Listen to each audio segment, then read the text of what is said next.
আসসালামু আলাইকুম ভিউয়ার্স, আশা করি সবাই ভালো আছেন। আপনারা সবাইকে স্বাগতম আমার চ্যানেল শারমিনস রেসিপিতে। আমি আবারও চলে আসলাম নতুন আরেকটি রেসিপি নিয়ে। আমি আজকে আপনাদেরকে দেখাবো কয়লা ছাড়া কিভাবে ইলেকট্রিক চুলার মধ্যে শিক কাবাব বানানো যায়, তবে স্বাদ ও ফ্লেভার হবে একদম কয়লা দিয়ে বানানোর মতো। তাহলে চলুন কথা না বাড়িয়ে চলে যাই মূল রেসিপিতে। এখানে নিয়েছি 1 কেজি পরিমাণ গরুর মাংস, দিয়ে দিচ্ছি 1 টেবিল চামচ টমেটো সস,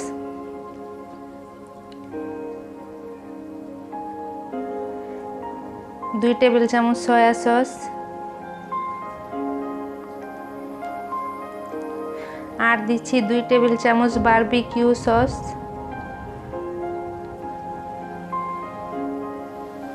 দুই টেবিল চামচ পেঁপে বাটা,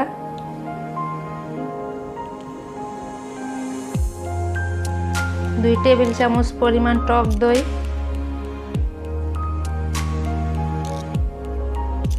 আর দিচ্ছি 2 টেবিল চামচ বেসন, 3 চা চামচ মরিচ গুঁড়া। মরিচের পরিমাণটা আপনারা এখানে কম বেশি দিতে পারেন। 1 চা চামচ ধনিয়া গুঁড়া, স্বাদ মতো লবণ দিয়ে ম্যারিনেট করে নিচ্ছি।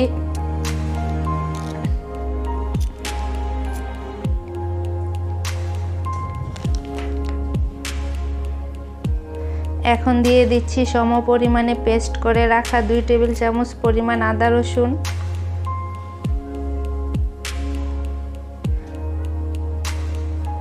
আর 1 টেবিল চামচ সরিষার তেল দিয়ে ভালো করে ম্যারিনেট করে রেস্টে রেখে দিব 30 মিনিটের জন্য।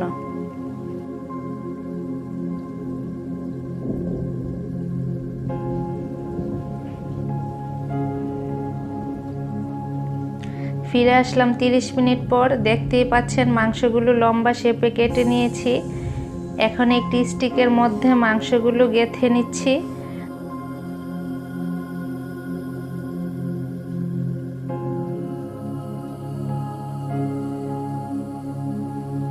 মাংসগুলো একদম চেপে চেপে গেঁথে নিতে হবে। একটু মনোযোগ সহকারে দেখলেই বুঝতে পারবেন কিভাবে গেঁথে নিচ্ছি। আর অবশ্যই সাবধানের সাথে গেঁথে নিতে হবে মাংসগুলো।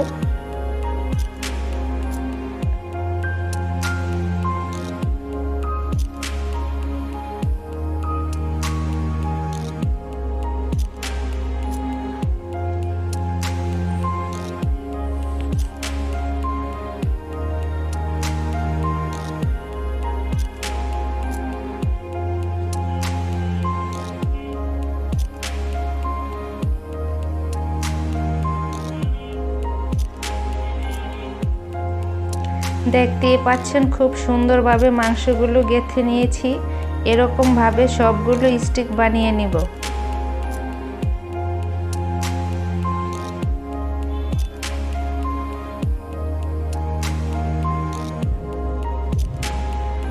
চুলায় এরকম একটি স্ট্যান্ড বসিয়ে স্টিকগুলো দিয়ে দিচ্ছি, আর চুলার ফ্লেম একদম লোতে রাখতে হবে হওয়ার আগ পর্যন্ত।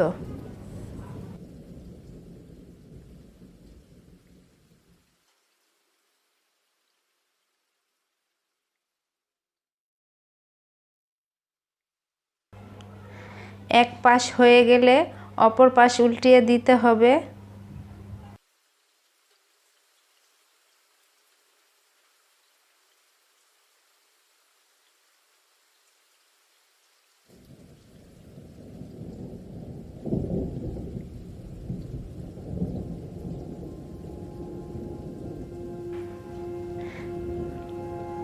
দেখতেই পাচ্ছেন ভিউয়ার্স, হয়ে গেছে। কয়লার ফ্লেভার পরিপূর্ণ রেখে শিক কাবাব বানানো রেসিপিটি যদি আপনাদের কাছে ভালো লাগে তাহলে আমার চ্যানেলটি সাবস্ক্রাইব করবেন এবং ফ্রেন্ড অ্যান্ড ফ্যামিলির সাথে শেয়ার করবেন। আজকের মতো এখানেই বিদায় নিচ্ছি। আল্লাহ হাফেজ।